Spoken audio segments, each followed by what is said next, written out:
ഉദ്യോഗമായ നിമിഷങ്ങളിലൂടെയാണ് കേരള രാഷ്ട്രീയം കടന്നുപോകുന്നത്. മാണി രാജിവെക്കണമോ വേണ്ടയോ എന്ന ആശങ്കകൾക്ക് വിരാമമിട്ടുകൊണ്ട് മാണി രാജിവെക്കണമെന്ന നിലപാടിലേക്ക് UDF പാളയം തന്നെ എത്തി നിൽക്കുന്ന കോടതി വിധിയായിരുന്നു ഇന്നലെ സംഭവിച്ചത്. എന്നാൽ ഏറ്റവും പുതിയ വാർത്തകൾ അനുസരിച്ച് കേരള കോൺഗ്രസിൽ പോലും ഭിന്നതകൾ ഉണ്ടായിരിക്കുന്നു. മാണിക്കൊപ്പം വളരെ ദുർബലമായ ശക്തിയാണ്, ചേരികളാണ് രൂപപ്പെടുന്നത് എന്നതും ഏറ്റവും പുതിയതായി എത്തുന്ന വാർത്തയാണ്. ഒപ്പം ഔദ്യോഗികമായി കോൺഗ്രസ് രാജി ആവശ്യപ്പെടേണ്ടതില്ല എന്ന തീരുമാനത്തിലേക്ക് എത്തുന്നു. KM മാണിയുടെ രാജിയുമായി ബന്ധപ്പെട്ട ചോദ്യചിഹ്നത്തിൻ്റെ ഘനം വലിപ്പമാകുന്ന കാഴ്ച കൂടിയാണ് കേരള രാഷ്ട്രീയം ഇപ്പോൾ ഇവിടെ കാണുന്നത്. തീർച്ചയായും സമഗ്രമായ വിലയിരുത്തലുകളുമായി KG ദിനകർ ഞങ്ങളുടെ പ്രതിനിധി ചേരുകയാണ്.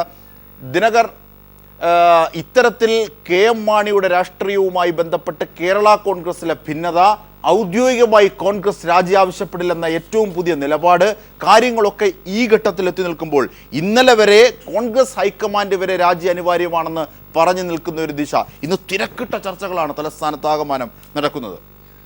അജിംഷാദ്, കാര്യങ്ങൾ മാറി മറിയുന്നു എന്നുള്ളതിൻ്റെ വ്യക്തമായ സൂചനകളാണ് നൽകുന്നത്. ഏത് വിധേനയും മന്ത്രിസ്ഥാനത്ത് തുടരുക എന്ന തന്ത്രമാണ് KM മാണി പയറ്റുന്നത്. അതുമായി ബന്ധപ്പെട്ടുകൊണ്ട് കേരള കോൺഗ്രസിനുള്ളിൽ തന്നെ വലിയ കലാപം പൊട്ടിപ്പുറപ്പെട്ടിരിക്കുന്നു എന്ന് നമുക്ക് ചൂണ്ടിക്കാട്ടാൻ കഴിയും. പല കേരള കോൺഗ്രസ് MLA മാരുമായി ബന്ധപ്പെടുമ്പോൾ വ്യത്യസ്തങ്ങളായ അഭിപ്രായങ്ങളാണ് അവരും പങ്കുവയ്ക്കുന്നത്. PJ ജോസഫ് ഉൾപ്പെടെയുള്ളവർ രാജിവെക്കേണ്ടതില്ല എന്ന നിലപാടിൽ ഉറച്ചു നിൽക്കുകയാണ്. PJ ജോസഫും TU കുരുവിളയും രാവിലെ കൂടിക്കാഴ്ച നടത്തിയിരുന്നു.